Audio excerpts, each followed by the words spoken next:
Hello. Hello xin chào các bạn.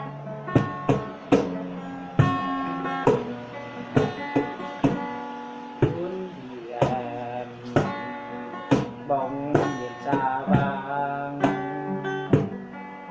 gái theo lời hứa sẽ còn em yêu hơi em đâu có biết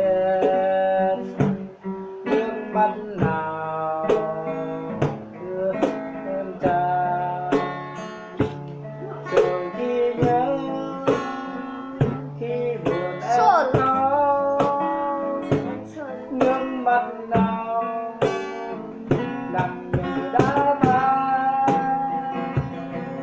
rồi khi đắm say tình yêu mới có còn những chuyện ngày xưa và mới muốn hôm nào xa bên em có nhớ khi mình đắm say em ơi có lần nào tình đẹp là tình yêu xưa xa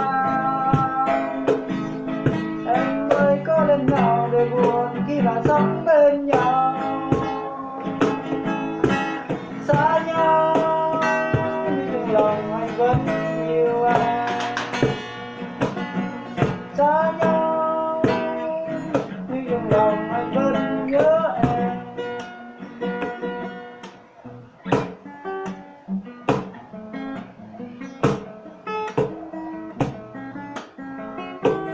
Nghe TikTok đi vậy hai sạch nghe TikTok.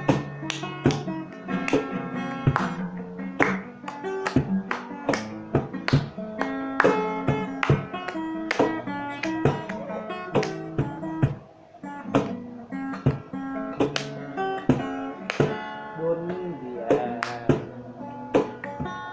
bóng nhìn xa vàng phải theo lời hứa gieo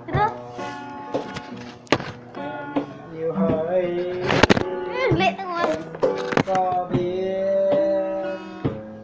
ánh mắt nào anh mãi ngô nghề rồi khi nhớ khi buồn em khóc nước mắt nào nằm người đã phai Cái gì đã phật.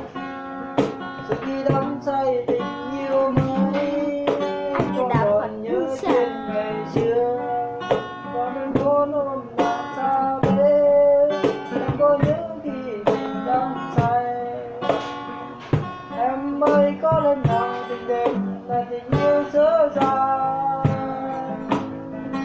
em ơi có lần nào đời buồn khi đã sống bên nhau xa nhau nhưng trong lòng anh vẫn yêu em xa nhau nhưng trong lòng anh vẫn nhớ em. Bắt đòn chịu bắt đòn Let's go xin cả hai luôn. Mình hết rồi.